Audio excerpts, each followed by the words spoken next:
पे प्लास्टर चल रहा है और प्लास्टर कराने से पहले कुछ ज़रूरी चीज़ों का आपको ध्यान रखना है, सबसे ज़्यादा ज़रूरी है। जैसे इस रूम में अभी प्लास्टर की शुरुआत हुई है, इसका आउटर प्लास्टर हो चुका है। तो जब आप मान लीजिए किसी भी एक वॉल पे प्लास्टर करा रहे हैं तो सबसे पहले उस वॉल में प्रॉपर पूरी तरह से जो है तो उसकी एक बार क्यूरिंग कर लें, क्योंकि मान लीजिए वॉल आपकी बनी हुई है कुछ टाइम पहले की, तो जब आप जैसे इस वॉल की आप जब प्लास्टर शुरू कराएंगे तो सबसे पहले इसमें प्रॉपर तरीके से पाइप से पूरा पानी मार ले। तो क्या है, ये वॉल गीली हो जाएगी, इसमें नमी आ जाएगी।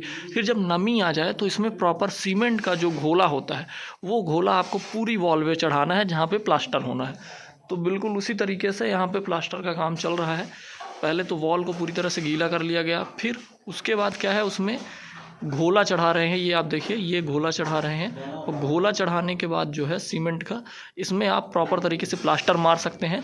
प्लास्टर जब आप मार रहे हो तो सबसे ज़्यादा ज़रूरी चीज़ जो आपको ध्यान रखनी है कि बालू जो होनी चाहिए पतली बालू होनी चाहिए।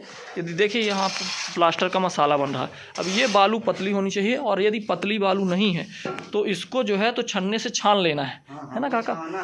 हाँ, तो ये छान के ही रखे हैं यहाँ पे जो बालू आप देख रहे हैं ना प्लास्टर के लिए। तो प्लास्टर के लिए जो बालू होनी चाहिए वो पतली होनी चाहिए, ताकि आराम से प्लास्टर अच्छे तरीके से पकड़े और उसमें कहीं कोई बाद में क्रैक ना आए।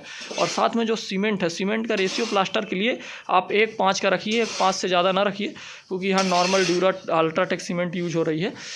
तो प्लास्टर के लिए आपको क्या क्या ध्यान रखना है, सबसे पहले पहले पानी से तराई कर लें वॉल की, फिर उसमें घोला चढ़ा लें। और जो बालू आपको यूज करनी है वो कौन सी यूज करनी है, छानने के बाद यूज करनी है। सीमेंट का रेशियो 1/5 रखना है। और उसके बाद जो प्लास्टर होगा आपका, तो इंटीरियर वॉल में आपको आधा इंच प्लास्टर लेके चलना है, मतलब 12 mm के आसपास का आपको प्लास्टर लेके चलना है।